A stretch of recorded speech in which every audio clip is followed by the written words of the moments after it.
الحمد لله نحمده ونستعينه ونستغفره ونؤمن به ونتوكل عليه ونعوذ بالله من شرور أنفسنا ومن سيئات أعمالنا من يهده الله فلا مضل له ومن يضلل فلا هادي له ونشهد أن لا إله إلا الله وحده لا شريك له ونشهد أن سيدنا وسندنا ومولانا محمدا عبده ورسوله أما بعد قال الله تبارك وتعالى أعوذ بالله من الشيطان الرجيم بسم الله الرحمن الرحيم قل يا عبادي الذين أسرفوا على أنفسهم لا تقنطوا من رحمة الله إن الله يغفر الذنوب جميعا إنه هو الغفور الرحيم صدق الله العلي العظيم.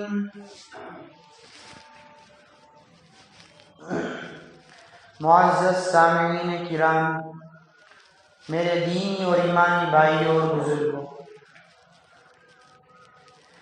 سب سے پہلے میں آپ حضرات کے سامنے خطبے کے درمیان جو آیت کریمہ تلاوت کی اس کا ترجمہ کرتا چلوں۔ اللہ رب العزت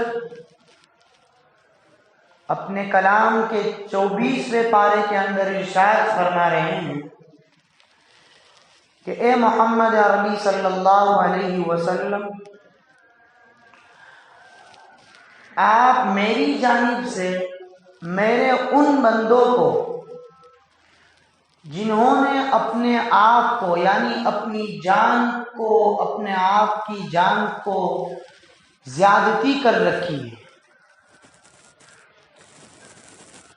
یعنی گناہ کر کے، کفر شرک کر کے اپنے آپ پر زیادتی کر رہے ہیں، ظلم کر رہے ہیں، ان میرے بندوں سے کہہ دو لا تقنطوا من رحمت اللہ، کہ اللہ کی رحمت سے مایوس نہ ہو، اللہ کی رحمت سے نا امید نہ ہو۔ آگے فرمایا ان اللہ یغفر الذنوب جميعا، اللہ رب العزت سارے گناہوں کو معاف فرما دے گا۔ جیسے بھی گناہ کیے آپ اللہ سے توبہ کر لو، اللہ سارے گناہوں کو معاف فرما دے گا۔ انہ هو الغفور الرحیم، اللہ رب العزت بڑا معاف کرنے والا اور رحم کرنے والا ہے۔ یہ تھا آیت کریمہ کا ترجمہ۔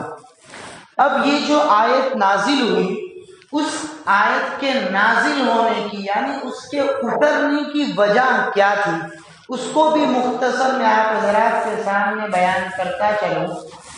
روایتوں میں آتا ہے کہ حضرت ابو سعید خدری رضی اللہ تعالی عنہ جو ایک بڑے صحابی ہے، وہ حضرت عبداللہ ابن عباس رضی اللہ تعالی عنہ سے روایت کرتے اور فرماتے ہیں کہ کچھ لوگ تھے جنہوں نے قتل ناحق کیے، یعنی بغیر کسی قصور کے بہت سارے قتل کیے، اور روایت میں آتا ہے کہ اور بہت زیادہ قتل کیے۔ آگے فرمایا کہ وہ زنا کے ارتکاب کرتے تھے، اور زیادہ زنا کے ارتکاب کرتے تھے، بہت زیادہ انہوں نے زنا بھی کیے۔ وہ لوگ نبی کریم صلی اللہ تعالی علیہ وسلم کے پاس آئے اور آپ صلی اللہ علیہ وسلم سے انہوں نے کہا کہ محمد، آپ جو لوگوں کو دین کی دعوت دے رہے ہیں، دین کی تبلیغ کر رہے ہیں، دین کی طرف لوگوں کو بلا رہے ہیں، وہ دین ہے تو اچھا، لیکن کیا ہم اس دین پر آ جائیں، ہم مسلمان ہو جائیں، اس دین پر چلنے والے ہو جائیں، تو کیا ہمارے مسلمان ہونے کے بعد ہم نے جو بڑے بڑے گناہ کیے، ہم نے ناحق قتل کیے، ہم نے زنا کیے، ہم نے شراب نوشی کی، ہم نے بہت بڑے بڑے گناہ کیے، کیا وہ ہمارے گناہ دین میں آنے کے بعد معاف ہو سکتے ہیں، یا پھر ہمارے اس گناہوں کی وجہ سے ہمیں سزا ملے؟ وہ لوگ یہ آپ صلی اللہ علیہ وسلم سے سوال کرنے لگے۔ اس سوال پر نبی اللہ رب العزت نے یہ آیت کریمہ نازل فرمائی اور کہا کہ ان لوگوں سے کہہ دو کہ اگرچہ آپ نے کفر کیا ہو، شرک کیا ہو، اللہ رب العزت سے آپ توبہ کر لو، دین پر آ جاؤ، مسلمان ہو جاؤ، اللہ رب العزت تمہارے پچھلے سارے گناہوں کو معاف کر دے۔ ان لوگوں کے آپ صلی اللہ علیہ وسلم کے پاس آنے کی وجہ سے یہ آیت کریمہ نازل ہوئی۔ اب میرے پیارو عزیزو، اصل بات کی طرف ہم چلیں۔ میں اور آپ اور امت مسلمہ کا اکثر طبقہ اگر دنیا کی طرف نظر دوڑائی جائے تو پتہ چلتا ہے کہ اکثر لوگ حالات کے اندر ہے، پریشان ہے، مصیبتوں کے اندر ہے، تکلیفوں کے اندر ہے، بیماریوں کے اندر ہے، یہاں تک کہ گناہوں کے اندر مبتلا ہے، لیکن اللہ رب العزت کی طرف رجوع کی اور اللہ رب العزت کی طرف لوٹنے کی اور اللہ رب العزت کی سے مانگنے کی اور اللہ رب العزت سے اپنی پریشانیاں، اپنی تکلیفیں، اپنی مصیبتوں کا حل نکالنے کی توفیق نہیں ملی۔ آج اکثر لوگ اگر بھٹکے ہوئے ہیں تو اللہ کو بلائے ہوئے ہیں۔ آج لوگ پریشانیوں کے اندر اپنے آپ کو نکال رہے ہیں، مصیبتوں کو برداشت کر رہے ہیں، تکلیفوں کو سہ رہے ہیں، بیماریوں کو برداشت کر رہے ہیں، گناہوں کے اندر اپنے آپ کو لگا رہے ہیں، لیکن اللہ رب العزت کی طرف لوٹنے کی اور اللہ سے اپنے ان گناہوں کی معافی مانگنے کی اور اللہ رب العزت سے اپنی ان پریشانیوں کا حل نکالنے کی ہمیں توفیق نہیں ملی۔ اس لیے میرے پیارو عزیزو، آج ضرورت ہے اس بات کی کہ ہم اللہ کی طرف رجوع کریں، اللہ کی طرف لوٹیں۔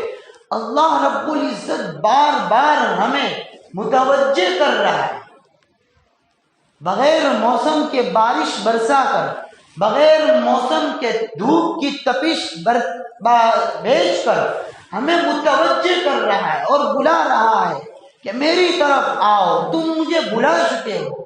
اللہ رب العزت بار بار اپنی نشانیوں کو ظاہر کر کر کے ہمیں اپنی طرف بلا رہا ہے، لیکن ہم مسلمان اتنے غفلت کے اندر سوئے پڑے ہیں، اتنے غافل پڑے ہیں کہ اللہ کو بلائے ہوئے ہیں اور گناہوں کے اندر اپنے آپ کو لگائے ہوئے۔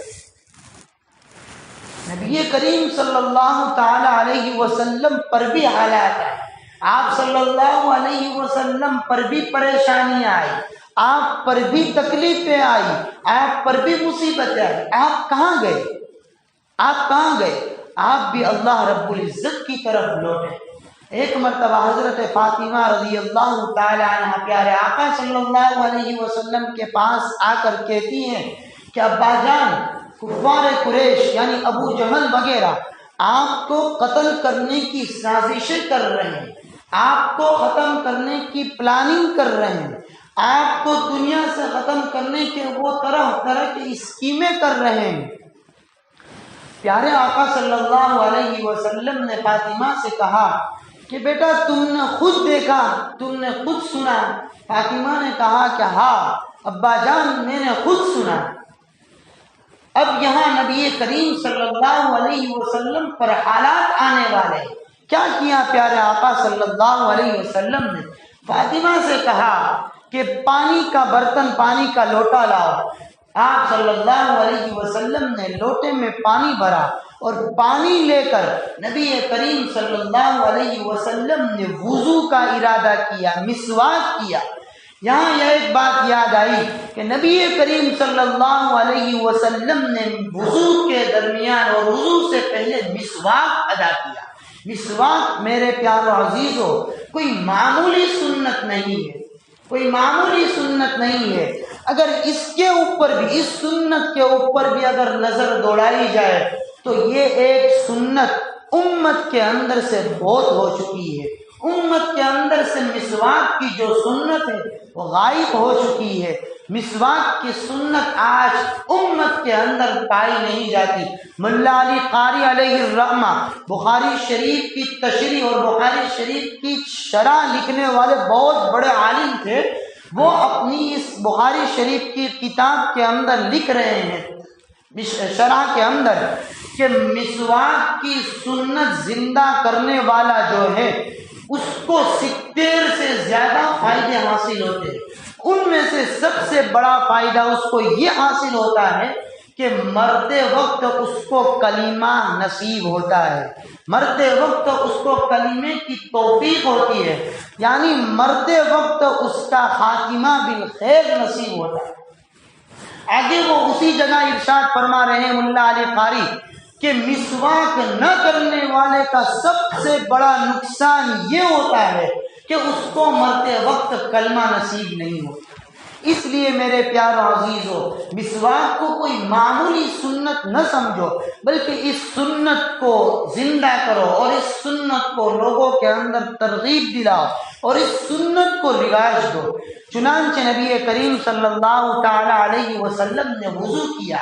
وضو کرنے کے بعد نبی کریم صلی اللہ علیہ وسلم اللہ رب العزت کی جانب لوٹے، اللہ رب العزت کی طرف ہاتھ اٹھائے اور اللہ رب العزت سے جو مانگنا تھا وہ مانگا۔ کیوں؟ اس لیے کہ کفار قریش آپ کے قتل کرنے کی اور آپ کو ختم کرنے کی سازش کر رہے تھے۔ یہ آپ پر ایک مصیبت اور آپ پر ایک آفت آنے والی تھی، تو اللہ کے رسول صلی اللہ علیہ وسلم اللہ رب العزت کے پاس لوٹے۔ بدر کا واقعہ آپ حضرات نے تو سنا ہوگا۔ بدر کی رات کو نبی کریم صلی اللہ علیہ وسلم نے اللہ رب العزت سے ہاتھ اٹھا کر رو رو کر گڑ گڑا کر مانگا۔ کیا مانگا؟ اس لیے اللہ رب العزت نے اللہ رب العزت کے سامنے آپ نے ہاتھ اٹھائے کہ آپ کے ساتھی کی تعداد کم تھی۔ کتنی تھی؟ 313 تھی۔ دشمن کی تعداد زیادہ تھی، مسلمانوں کے پاس ہتھیار نہیں تھے، ساز و سامان نہیں تھا، سواریاں نہیں تھی، کمزور تھے۔ ایسی حالت میں جنگ چھڑنے والی تھی۔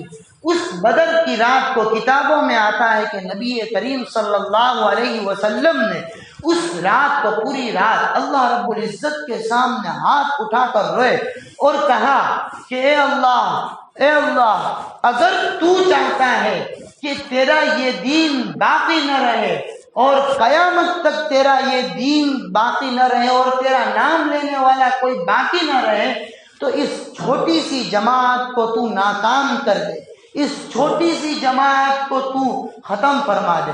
اور پوری رات اللہ کے رسول صلی اللہ علیہ وسلم یہ دعا کرتے رہے کہ اے اللہ اس چھوٹی سی جماعت کو کامیاب کر دے اور اس چھوٹی سی جماعت کو فتح نصیب کر دے۔ اسی حالت کے اندر روتے رہے اور آپ نے جو چادر اوڑھی ہوئی تھی وہ چادر آپ کے جسم سے نیچے گر گئی۔ حضرت ابو بکر صدیق رضی اللہ تعالی عنہ خیمے کے اندر داخل ہوئے، دیکھا کہ آپ بیدار رو رہے ہیں اور آپ کی چادر گر چکی ہے، اور یہاں تک دیکھا ابو بکر نے کہ آپ کے ہاتھ اتنے بلند ہو چکے ہیں کہ جس کی وجہ سے آپ کی چادر گر چکی ہے۔ حضرت ابو بکر نے چادر اوڑھائی اور کہا کہ حسبک یا رسول اللہ، اے میرے پیارے حبیب اب بس کرو، اللہ رب العزت نے آپ کی اس دعاؤں کو سن لیا۔ میرے پیارو عزیزو، جب بھی نبی کریم صلی اللہ علیہ وسلم پر بھی حالات آئیں تو آپ اللہ رب العزت کی طرف لوٹے، یہاں تک کہ صحابہ کرام کو بھی فقر و فاقہ کا سامنا کرنا پڑا۔ صحابہ کرام رضوان اللہ تعالی علیہم اجمعین کے اوپر بھی تکلیفیں آئی، صحابہ کرام رضوان اللہ تعالی علیہم اجمعین کو بھی پریشانی کا سامنا کرنا پڑا، طرح طرح کی ان کے اوپر بھی مصیبتیں آئی، لیکن انہوں نے مصیبتوں کے اوپر اپنے آپ کو جمائے رکھا اور اللہ رب العزت سے اپنی ان مصیبتوں کو دور کیا، اللہ رب العزت سے اپنی ان پریشانیوں کو دور کیا، اللہ رب العزت سے اپنی ان بیماریوں کو دور کرنے کے لیے 2 رکعت نماز پڑھ کر اللہ سے مانگا اور اللہ کی طرف وہ لوگ لوٹے۔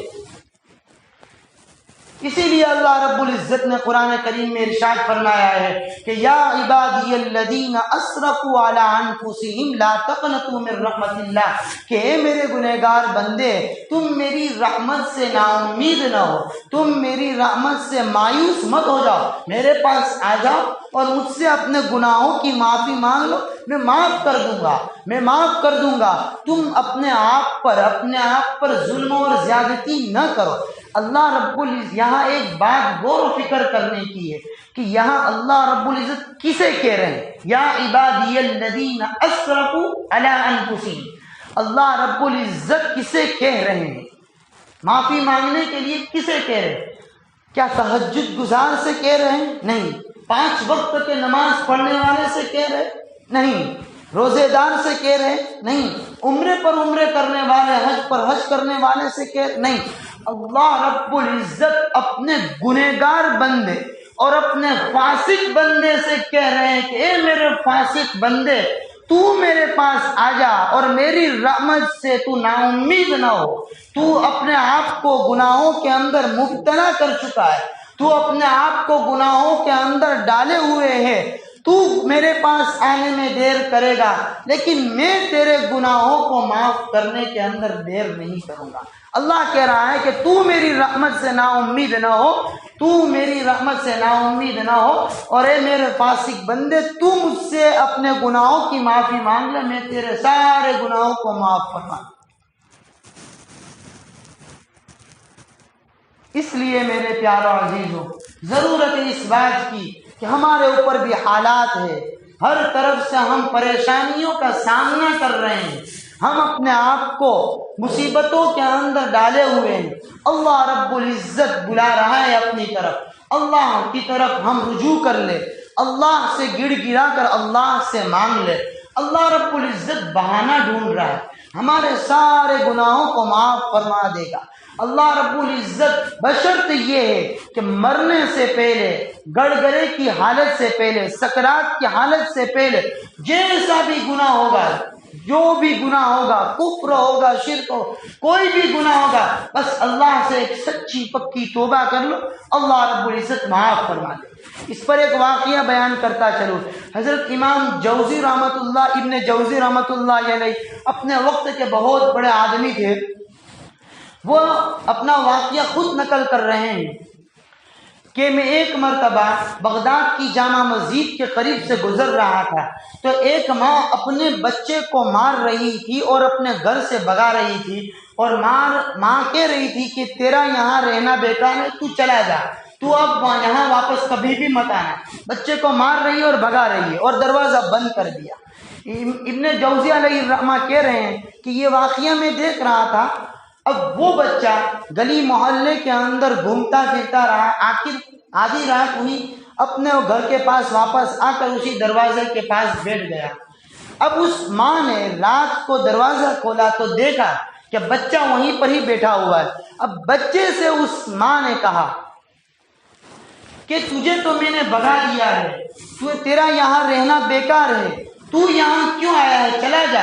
اس بچے نے جواب دیا، ابن جوزی علیہ الرحمہ کہہ رہے ہیں کہ اس بچے نے جواب دیا کہ میرے دل کے اندر یہ خیال آیا اور میں گلی محلے گھما اور میں نے سوچا کہ میں کھانا تو کہیں کھا لوں گا، پینا تو کہیں پی لوں گا، میں کمانا تو کہیں کما لوں گا، برتن مانجھ کر بھی اپنا گزران چلا لوں گا، میں کہیں سو بھی جاؤں گا، لیکن اے ماں تیری ممتا اور تیرا پیار اور تیری محبت مجھے کہاں ملے گی۔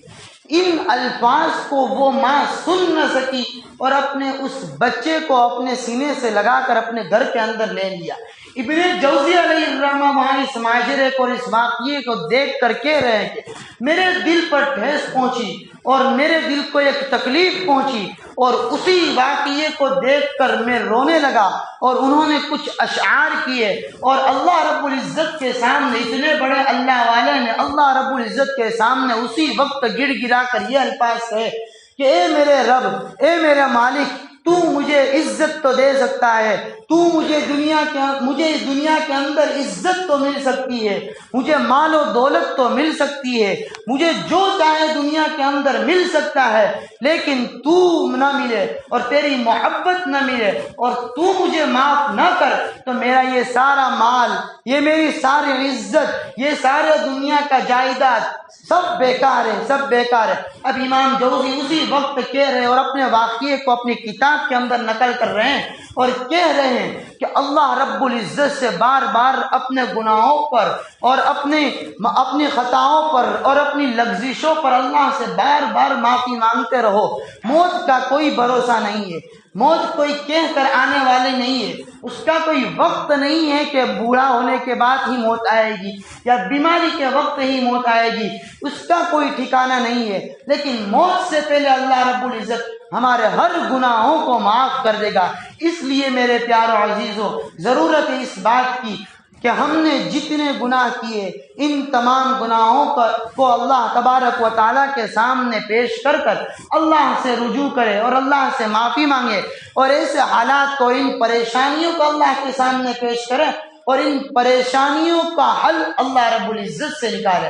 اللہ رب العزت کئی سنی باتوں پر عمل کرنے کی توفیق عطا کرے۔